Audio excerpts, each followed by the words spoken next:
Os fundamentos da teoria da evolução. No intervalo de tempo suficientemente longo, o impossível se torna possível, o possível, provável, e o provável, virtualmente certo. Basta esperar. O tempo, por si só, realiza milagres. George Wald. Evolucionismo é o nome dado à teoria que explica o processo que originou a toda a miríade de espécies que existem ou existiram, inclusive nós, humanos. Em geral, admite-se que a evolução das espécies através da seleção natural tenha se iniciado a partir de um ancestral antiquíssimo e comum a todas as formas de vida, que teria surgido nos mares primitivos há cerca de 5 bilhões de anos. Posteriormente, este foi ganhando complexidade, adaptando-se e difundindo-se geograficamente, colonizando ambientes diferentes até, por fim, tomar conta de todo o planeta nas formas mais variadas.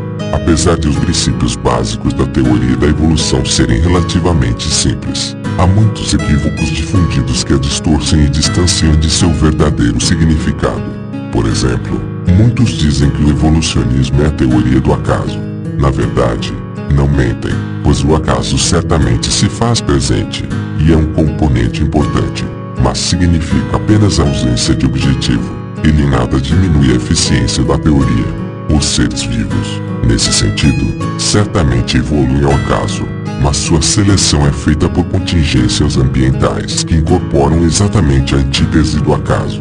Também muitos acreditam erroneamente que é o grau de inteligência que define quão evoluída é uma espécie.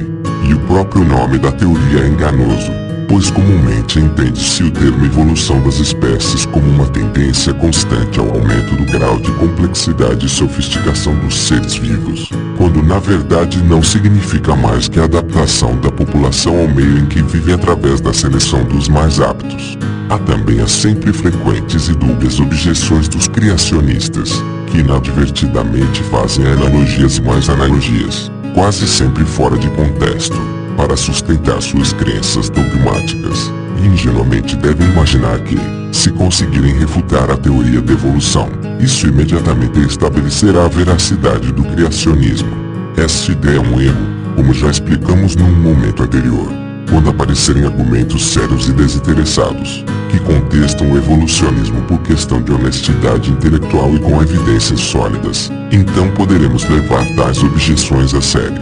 Contudo, aqueles que combatem o conhecimento científico com o objetivo de preservar suas crenças em mitos religiosos apenas demonstram uma lamentável parcialidade, a qual é totalmente incompatível com o verdadeiro espírito científico.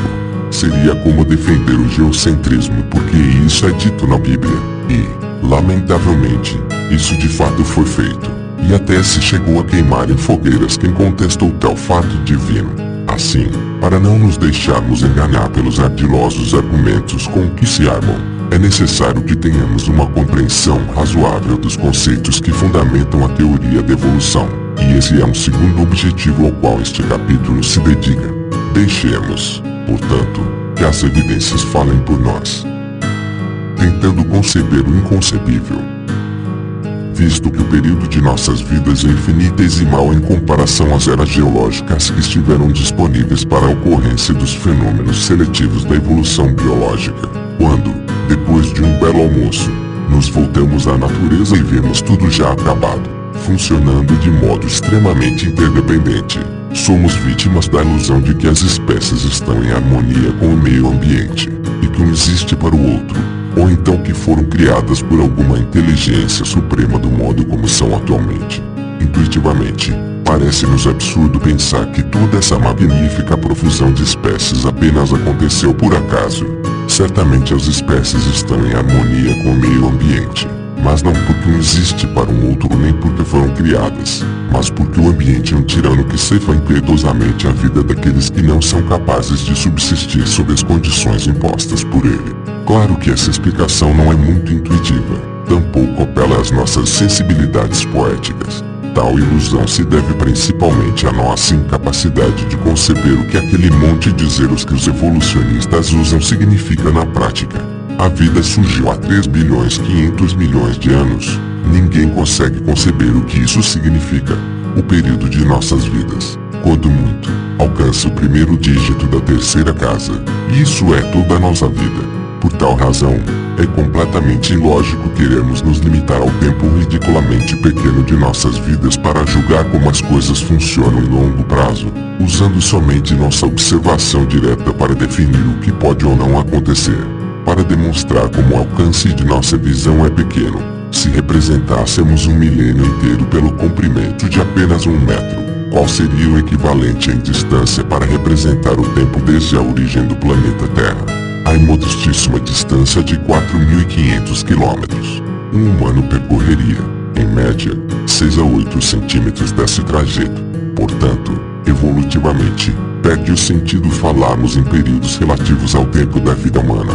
O evolucionismo fala em linguagem geológica, não fala em anos, nem em décadas, nem em séculos. No mínimo, fala em milênios, sendo que as medidas mais frequentes são os milhões, as dezenas de milhões, as centenas de milhões e os bilhões de anos. Em relação a isso, nossa vida não passa de um mero piscar de olhos. A origem da vida. Esse assunto não pertence ao âmbito do evolucionismo diretamente, mas é importante termos certa noção sobre ele. Estima-se que a Terra tenha surgido há aproximadamente 5 bilhões de anos e as primeiras formas de vida há 5 bilhões de anos. O processo exato pelo qual isso se deu ainda é matéria de muito debate, mas atualmente já existem teorias bastante razoáveis que explicam como a vida poderia ter surgido da matéria não viva através de mecanismos naturais, explicados pelas leis da física e da química. As 3 hipóteses mais debatidas sobre a origem da vida são a da criação especial, a da panspermia e a da geração espontânea gradual, também conhecida como a biogênese. A primeira hipótese, a da criação especial, afirma que Deus criou todas as espécies como são atualmente. Os proponentes da teoria da criação especial são chamados de criacionistas ou fixistas. Naturalmente, ela não se baseia em evidências, mas em mitos de natureza religiosa, uma vez que tal hipótese se baseia numa obscura singularidade miraculosa para explicar a origem da vida. Ela não pode ser tratada como científica, pois o principal critério de avaliação científica fundamenta-se precisamente na verificação. Se a teoria não apresenta hipóteses passíveis de verificação, não é possível confrontá-la às evidências empíricas para que assim se possa comprovar ou refutar sua veracidade. A ciência, portanto, nada tem a dizer a respeito dessa hipótese. A segunda hipótese, a da panspermia, defende que a vida originou-se em algum local fora de nosso planeta e, posteriormente, de algum modo, acabou sendo inseminada na Terra. Por exemplo, isso poderia ter ocorrido através de esporos trazidos por meteoritos, que gradativamente evoluíram, dando origem a todas as formas de vida que conhecemos atualmente. Sabemos que a Terra é frequentemente bombardeada por meteoritos, e em alguns deles já foram encontradas substâncias orgânicas, sugerindo que a ocorrência de tais compostos não é algo tão raro quanto se pensava. Os 2 principais problemas enfrentados por essa teoria são: 1. Quando um corpo celeste, atraído pela gravidade, entra na atmosfera terrestre, este sofre um extremo aquecimento devido ao atrito com o ar atmosférico. Isso causaria total aniquilação de qualquer forma de vida nele contida. Entretanto, devemos notar que observações recentes apontam a possibilidade de que, se o meteoro for suficientemente grande, seu aquecimento poderia ocorrer apenas superficialmente, possibilitando que seu núcleo ainda congelado chegasse à Terra intacto. 2. Essa hipótese, apesar de logicamente consistente, apenas responde à razão pela qual existe vida na Terra, mas empurra o problema da verdadeira origem, da gênese da vida para algures, e assim a incógnita de como a vida se originou continuaria sem resposta. A terceira hipótese é a da geração espontânea gradual, ou a biogênese, que defende que a vida surgiu na Terra através de processos naturais que consistem na chamada evolução química. É a mais plausível das 3, apesar de sua verificação ser um tanto problemática. Um dos motivos disso reside no fato de que é extremamente difícil fazer a reconstituição exata do perfil que a Terra tinha há vários bilhões de anos. Contudo, as tentativas feitas pelos cientistas no sentido de simular as condições primitivas da Terra mostraram-se prósperas, apontando para a conclusão de que a geração espontânea gradual é teoricamente possível. O primeiro defensor da biogênese foi o bioquímico russo Alexander Oparin, autor das pesquisas que lançaram os alicerces para estudos minuciosos sobre a origem física e química dos processos vitais na Terra. Segundo ele, a atmosfera de nosso planeta, em tempos primitivos, era composta por amônia, metano, vapor d'água e hidrogênio. A crosta terrestre, nessa época, ainda era extremamente quente, e por isso toda a água encontrava-se na forma de vapor. Aos poucos, essa água se condensava, causando chuvas que, ao entrarem em contato com a crosta, evaporavam-se novamente, num ciclo incessante, causando muitas tempestades e relâmpagos. Visto que nesses tempos remotos a camada de ozônio ainda não existia, as radiações solares mais energéticas não eram filtradas. Isso servia, juntamente com os relâmpagos, como energia de ativação para reações químicas entre os componentes existentes na atmosfera. Essas reações produziam, entre várias substâncias, também compostos de natureza orgânica, como aminoácidos, por exemplo. Tais aminoácidos eram carregados pela água das chuvas até a crosta. Então a água evaporava-se, deixando os aminoácidos na superfície quente, que funcionava como um catalisador das reações químicas do que os combinavam entre si. Atualmente, sabe-se que cadeias de aminoácidos formam-se naturalmente pelo processo de desidratação. Posteriormente à fase em que a crosta encontrava-se acima de 100º grau Celsius, começaram a formar-se os mares primitivos, e as moléculas orgânicas sintetizadas na superfície da crosta foram sendo arrastadas para dentro deles através das chuvas. Já na água, tais substâncias orgânicas simples passaram a reagir mais intensamente, formando moléculas de maior complexidade. Essas substâncias orgânicas, por sua vez, formaram agregados maiores, denominados por Oparin de coacervados, uma espécie de pré-célula muito primitiva, capaz de exercer algumas funções bastante simples. Após reagirem por um tempo suficientemente longo nos mares, algum coacervado teria adquirido, de algum modo, a capacidade de replicar-se de modo organizado, e a partir daí a vida teria se desenvolvido. De fato, temos de admitir que se trata de uma hipótese bastante rebuscada, que depende de muitos fatores ocorrendo em harmonia para que o resultado final se consuma. Entretanto, na ciência, nenhuma hipótese permanece em voga por acaso. São várias as evidências que convergem para respaldar a teoria da evolução química. Um ponto fundamental que condiz com tal teoria é o fato de que os elementos que constituem predominantemente os seres vivos atuais são exatamente o carbono, o hidrogênio, o oxigênio e o nitrogênio, ou seja, os mesmos elementos que o circundam no meio ambiente. Tenhamos em mente que a única diferença entre matéria viva e matéria inanimada diz respeito à sua organização. Várias pesquisas laboratoriais foram usadas para verificar a hipótese da geração espontânea gradual. Stanley Miller, também um bioquímico, simulou dentro de um sistema fechado as condições previstas por Oparin da Terra primitiva. Dentro do sistema havia um reservatório de água fervente, que fazia circular as 4 substâncias propostas por Oparin. Também havia nele um dispositivo que liberava descargas elétricas, simulando as radiações solares e os relâmpagos da atmosfera primitiva, deixando tal sistema em funcionamento por alguns dias. Posteriormente constatou-se a formação espontânea de moléculas orgânicas simples. Atualmente, com experimentos análogos e previsões mais modernas sobre os prováveis componentes da atmosfera primitiva, conseguiu-se sintetizar muitas substâncias, como nucleotídeos, ATPs, glicídios, lipídios, ácidos graxos e aminoácidos. Nucleotídeos são os componentes básicos do material genético.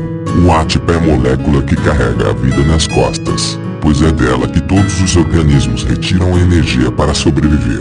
Glicídios, em geral, são uma ótima fonte de energia e combinam-se para formar polissacarídeos. Ácidos graxos e lipídios compõem as gorduras. Os aminoácidos são os componentes básicos das proteínas, um elemento imprescindível na constituição dos seres vivos.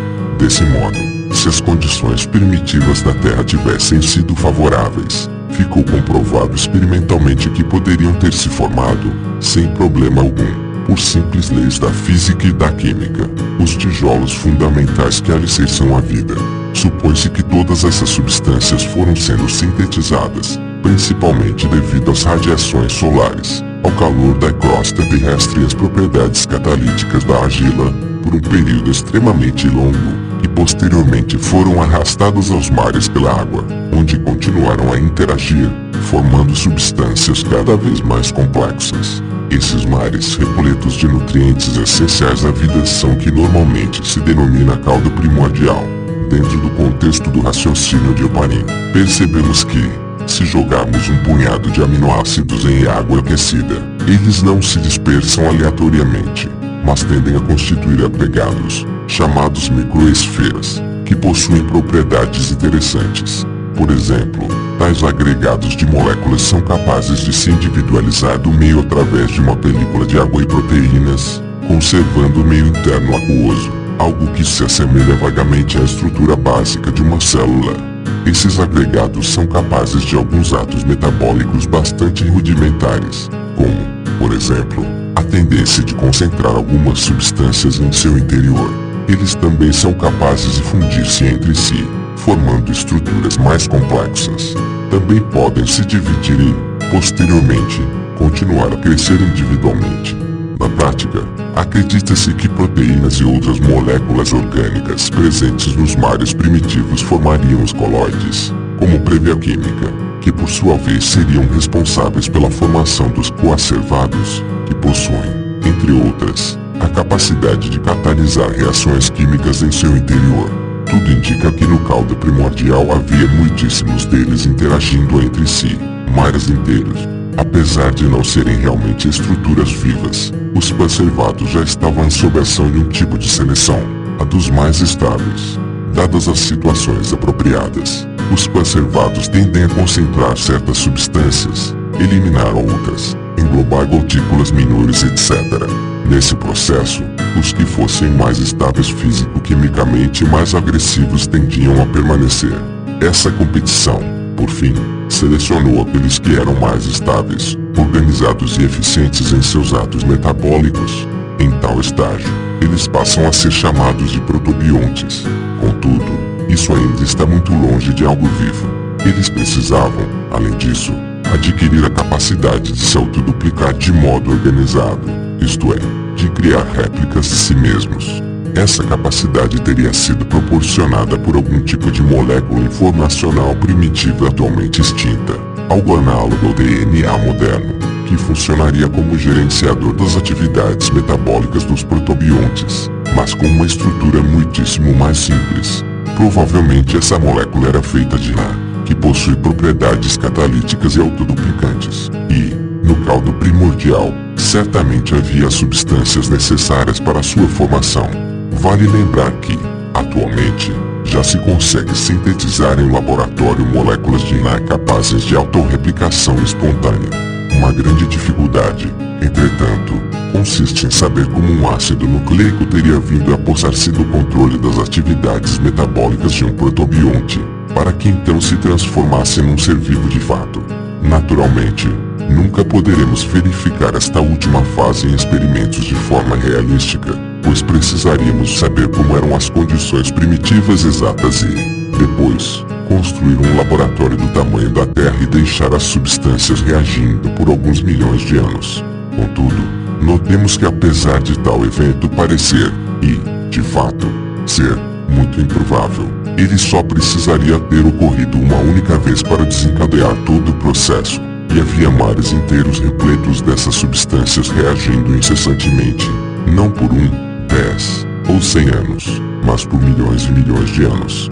Assim, após o surgimento do primeiro ser vivo primitivo, o caminho estava praticamente desimpedido para a explosão reprodutiva desses novos seres, que contavam com todo o alimento abundantemente disponível no caldo primordial para crescerem, reproduzirem-se e, ao longo do tempo, se diversificarem. Como explicou George Wald, o ponto importante está na origem da vida pertencer à categoria dos fenômenos do pelo menos uma vez.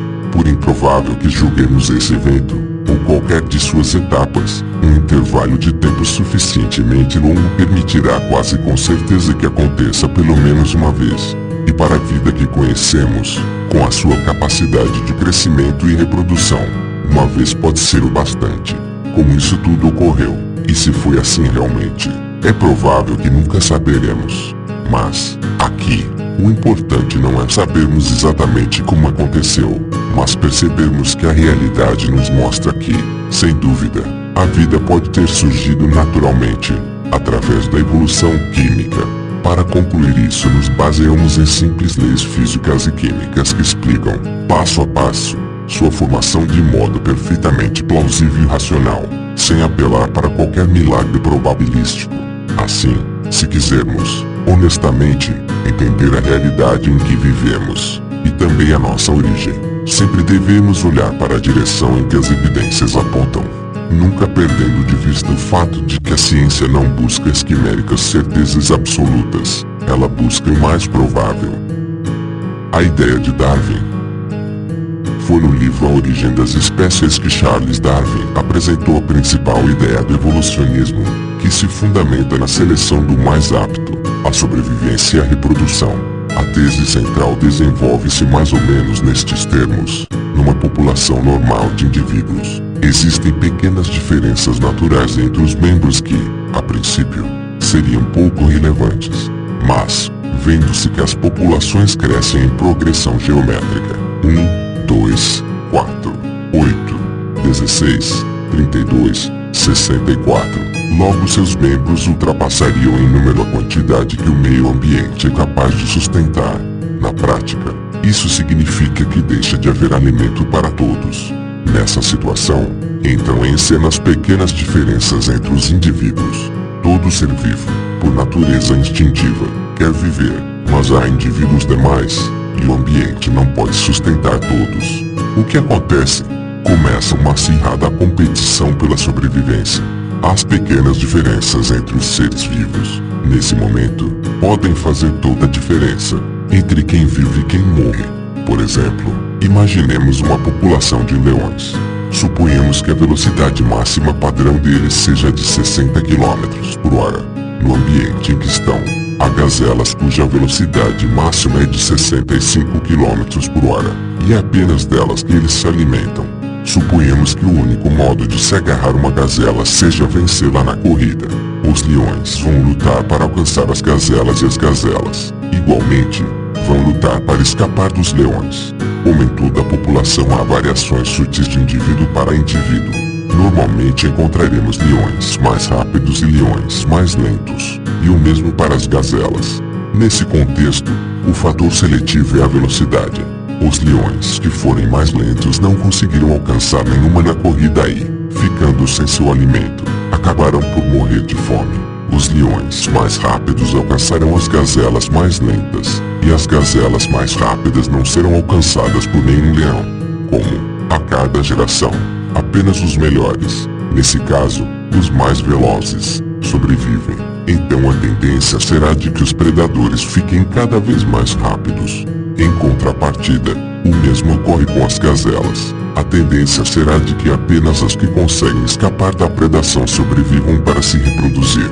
E assim as mais rápidas dentre elas serão igualmente selecionáveis. O exemplo acima serve como paradigma para a teoria da evolução através da seleção dos mais aptos, que é movido pelo refrão que, ironicamente, encontramos na Bíblia: vida por vida, olho por olho, dente por dente, mão por mão, pé por pé. Deuteronômio 19 e 21. Sua mola propulsora é a luta impiedosa pelo direito de existir. Na lógica da vida, portanto, o critério da verdade é a sobrevivência. Incorporando as novas descobertas, neodarwinismo. Darwin criou a teoria da evolução baseando-se puramente em sua intuição e em suas cuidadosas observações feitas ao redor do mundo.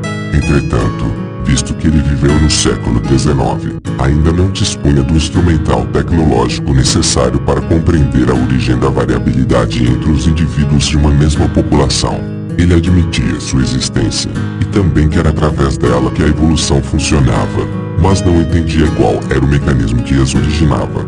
Atualmente, Sabe-se que a presença de variações entre os indivíduos deve-se à recombinação gênica e às mutações, que podem ocorrer espontaneamente, mas que também podem ser induzidas por diversos outros fatores, como os raios ultravioleta, os raios-x, a radioatividade, etc. A versão aperfeiçoada da teoria da evolução, que incorpora as descobertas sobre a função do material genético na promoção da variabilidade fenotípica das espécies, dá-se o nome de neodarwinismo ou teoria sintética da evolução, que, paralelamente, também incorpora a teoria da deriva continental. É nesse contexto que entra a questão do acaso na evolução das espécies. A recombinação gênica e as mutações, sem dúvida, ocorrem por acaso, ou seja, sem qualquer objetivo traçado, mas, para permanecer, elas devem passar pelo rigoroso filtro da competição. Por exemplo, se certa mutação tornar o indivíduo mais apto à sobrevivência, este terá, por sua vez, mais chances de deixar descendentes, repassando seus genes à geração seguinte. Por outro lado, se a mutação for perniciosa, o indivíduo será prejudicado, e isso diminuirá sua probabilidade de se reproduzir, fazendo com que essa variedade mutante tenda a desaparecer da população. Para ilustrar o mecanismo, podemos retomar o exemplo acima. Se uma mutação benéfica fizesse com que um leão fosse capaz de correr não a 60 km por hora, mas a 70 km por hora, então ele seria mais apto à sobrevivência naquele meio. Se, por outro lado, um leão nascesse com um material genético que contém uma mutação perniciosa que alterasse, por exemplo, o comprimento de suas pernas, e isso reduzisse sua velocidade máxima a 50 km por hora, então seria incapaz de alcançar suas presas, e a seleção natural descartaria esse indivíduo. Seus genes mal-sucedidos desapareceriam da população de leões. Desse modo, percebemos que a adaptação da espécie ao meio não ocorre em nível individual. Na realidade, tal fenômeno se processa em nível de composição populacional. É importante também salientar que as mutações funcionam em pequenos passos. Nunca veremos um chimpanzé parindo um homem ou vice-versa. Não é assim que as coisas acontecem. Quando ocorrem mutações de grandes proporções, há uma grande tendência de que sejam perniciosas, pois é muito improvável que uma porção significante de material genético recombine seu acaso na exata proporção necessária para engenhar uma característica positiva, pois o número de combinações perniciosas é infinitamente maior. Assim, o que podemos esperar de uma mutação bem-sucedida é algo bastante modesto, como pernas mais curtas ou longas, pelos mais claros ou escuros, mais ou menos densos, uma enzima digestiva modificada, dentes mais afiados ou embotados, e assim por diante. Por isso, não seria necessária uma mutação milagrosa para dar origem a todos os órgãos extremamente especializados de hoje. É bastante plausível que tenham surgido gradualmente, em vários pequenos passos. Por exemplo, é astronomicamente improvável que algo como o olho humano tenha brotado do nada, de uma só vez, por pura sorte. Mas não é improvável que tenha se derivado de algo levemente menos sofisticado, de um olho predecessor um pouco mais rudimentar que o de hoje, que não enxergava tão bem. Esse olho rudimentar, por sua vez, teria vindo de outro ainda mais simples, e assim por diante, no menor seria extremamente gradual, até chegar a algo como, digamos, uma pequena estrutura toscamente fotossensível, que seria simples o suficiente para ter surgido por acaso, de uma única mutação. Dawkins apresenta-nos uma analogia entre arcos de pedra em funcionamento de evolução, explicando com bastante clareza como estruturas simples podem servir de base ao surgimento de dispositivos especializados. Um arco feito de blocos de pedra, por exemplo, é uma estrutura estável, capaz de resistir por muitos anos, mesmo que não haja qualquer argamassa para lhe conferir resistência. A construção de uma estrutura complexa por meio da evolução é como construir um arco utilizando um bloco de cada vez, sem argamassa. Se pensarmos nessa tarefa superficialmente, ela parecerá impossível. Quando a última pedra estiver em seu lugar, então o arco ficará estável. Só que os estágios intermediários são estáveis. Entretanto, é relativamente fácil construir o arco se pudermos adicionar e também subtrair blocos. Começamos edificando alicerces sólidos, depois construímos o arco sobre eles.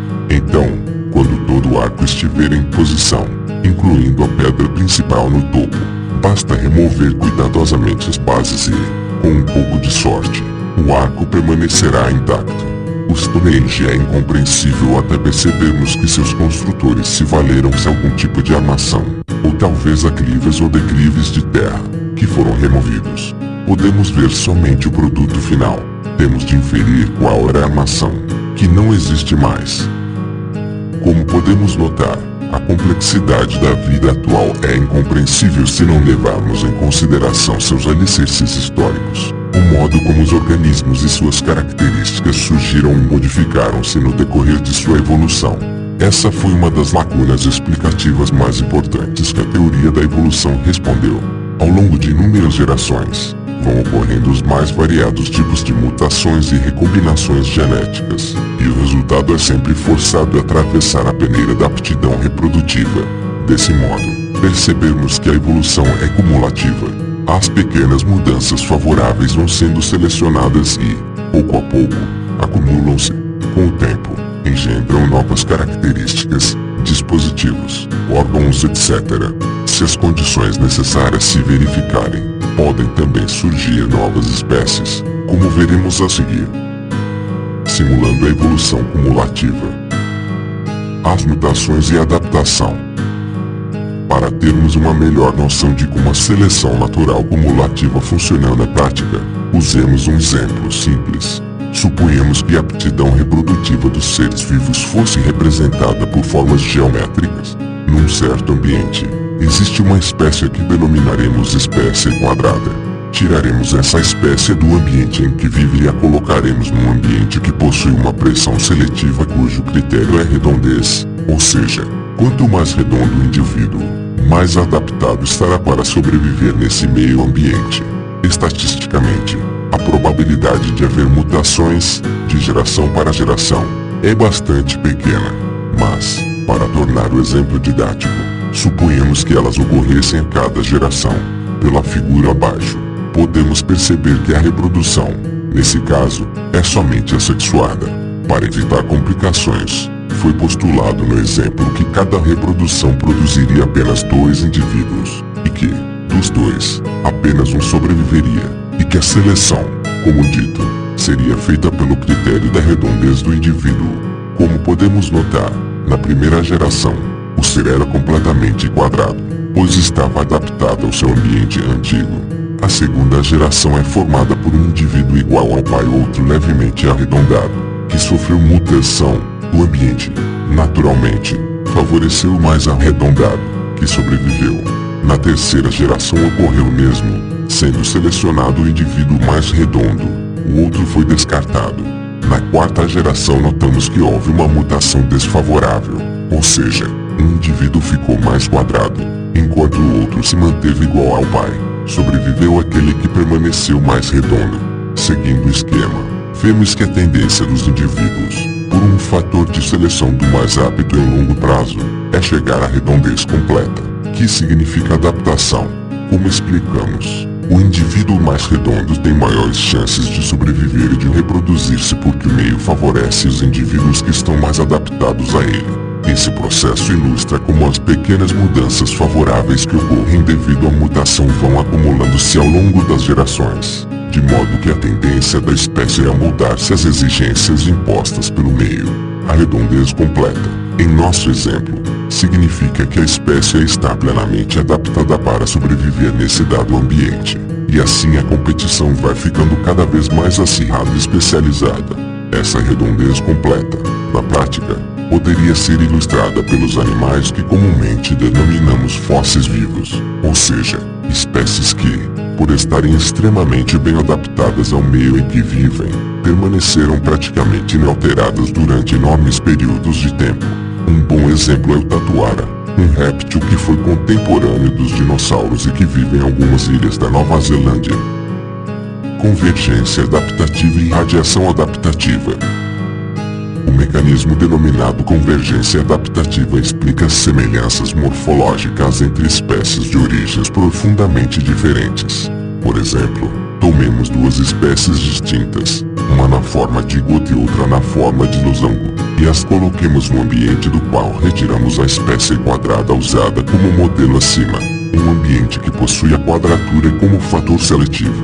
Ao longo do tempo, ocorrerá que as duas espécies terão as características de suas mutações selecionadas de acordo com os mesmos critérios, de modo que tenderão a se assemelhar em termos funcionais.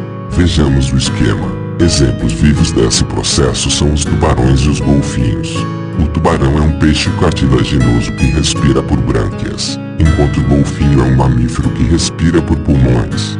No tubarão as nadadeiras são carnosas, no golfinho, elas possuem ossos.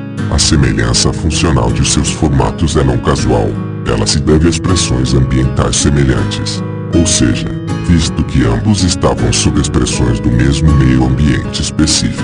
Ao longo do tempo evoluíram de modo convergente, pois, através da seleção genética, encontraram soluções análogas para os problemas ambientais impostos à sua sobrevivência enquanto espécie. No caso de radiação adaptativa, ocorre justamente o oposto. Se separássemos uma população de indivíduos da mesma espécie em dois grupos distintos e os colocássemos em ambientes diferentes, por exemplo, um numa floresta equatorial e outro num cerrado, e supondo-se, é claro, que ambos os grupos sobrevivessem para se reproduzir, aconteceria que, com o tempo, cada grupo se especializaria progressivamente ao seu novo ambiente, e por fim evoluiriam de modo tão divergente que passariam a constituir novas espécies. Devido às diferentes pressões seletivas dos ambientes em questão, elas vão se diferenciando através da acumulação progressiva de diferenças que são adaptativas no meio específico em que estão inseridas. Quando os grupos chegam a um nível de diferenciação tal que são incapazes de se entrecruzar, mesmo se forem novamente reagrupados, diz-se que ocorreu o surgimento de uma nova espécie, processo tecnicamente denominado especiação. Um exemplo clássico desse processo é a observação que Darwin fez dos tentilhões, pássaros parentes dos pardais, habitantes das várias ilhas de Galápagos. Tais pássaros eram muito parecidos entre si, entretanto, possuíam bico com formatos diferentes que, não por acaso, eram especializados à obtenção do tipo de alimento disponível na ilha que, respectivamente, habitavam, indicando fortemente que todas as variedades haviam evoluído de modo divergente a partir de um ancestral comum, que colonizou as ilhas num período anterior.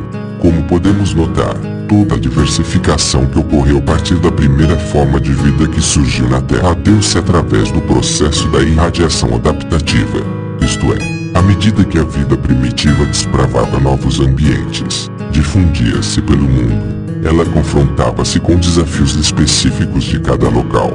Essa profusão de grupos de indivíduos, sob inúmeras pressões seletivas distintas, lenta e progressivamente, resultou e resultará no surgimento das mais variadas espécies.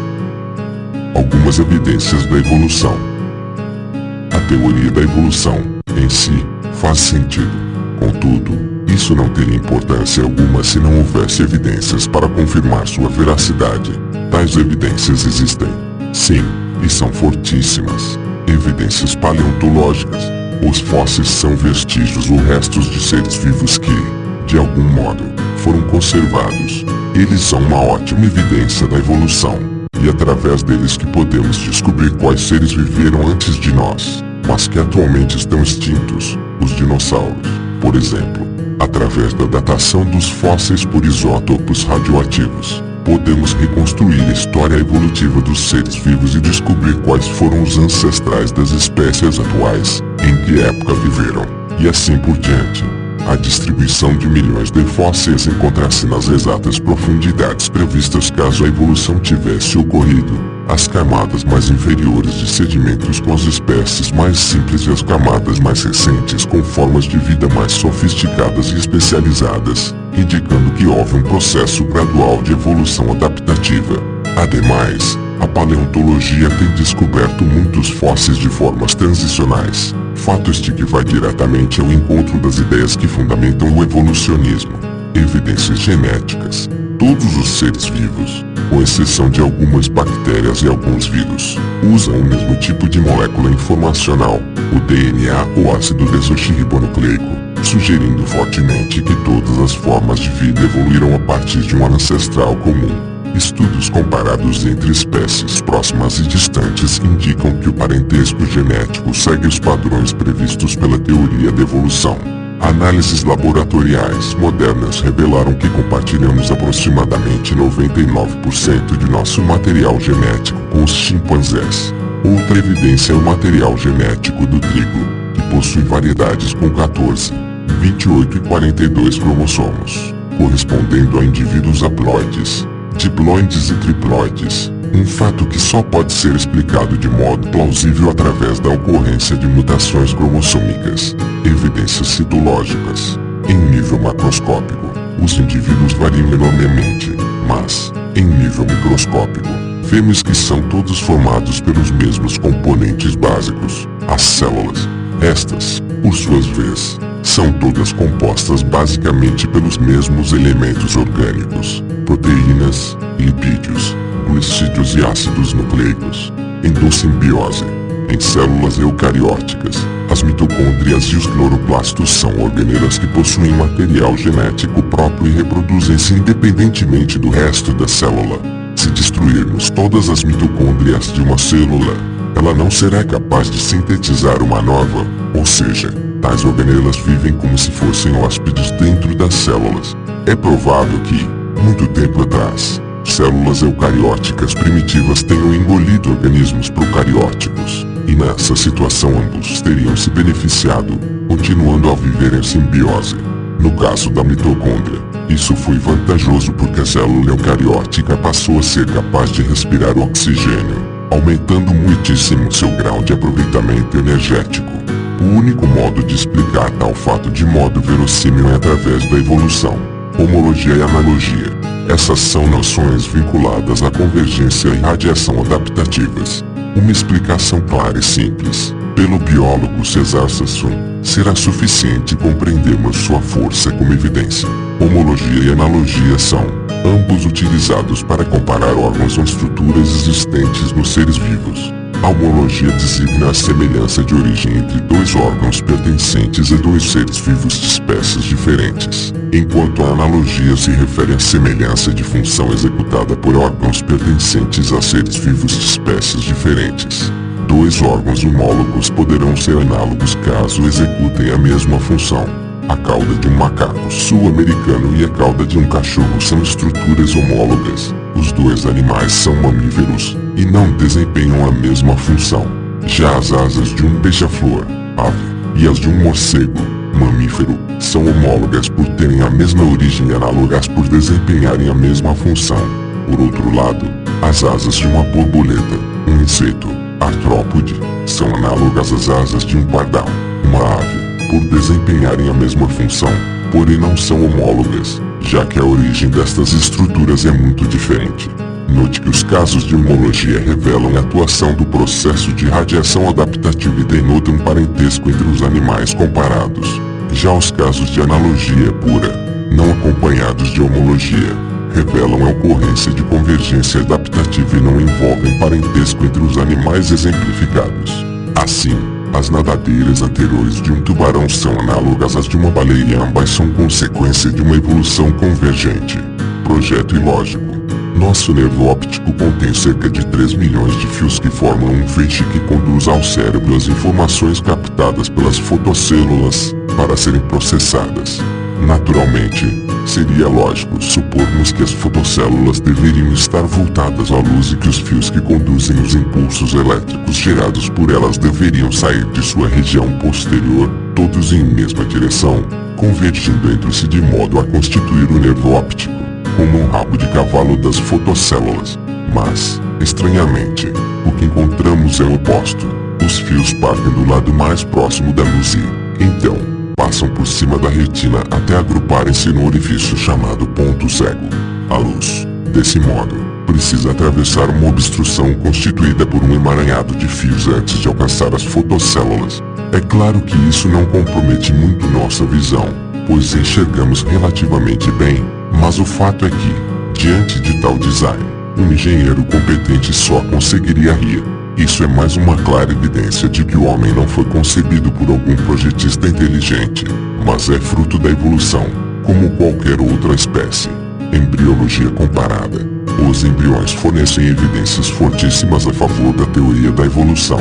Em fases equivalentes de desenvolvimento, os embriões dos vertebrados são extremamente semelhantes, uma indicação nem um pouco modesta de que somos parentes. Poderíamos citar várias outras evidências. Por exemplo, as da anatomia comparada, as bioquímicas, as geológicas, as da deriva dos continentes, as estruturas vestigiais e assim por diante. Porém, para nossos fins, parece desnecessário entrarmos aqui em tantos detalhes.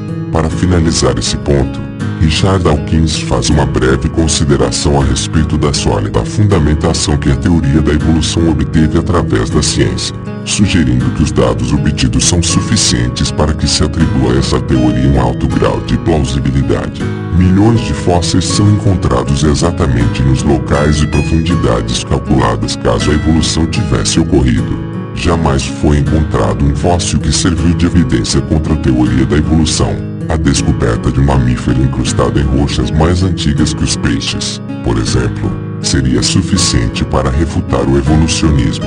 Os padrões de distribuição dos animais e plantas nos continentes e ilhas são exatamente os previstos caso houvessem evoluído de um ancestral comum através de um processo lento e gradual.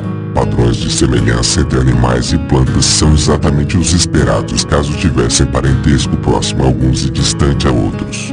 O fato de o código genético ser o mesmo em todas as criaturas sugere fortemente que descendamos de um ancestral comum.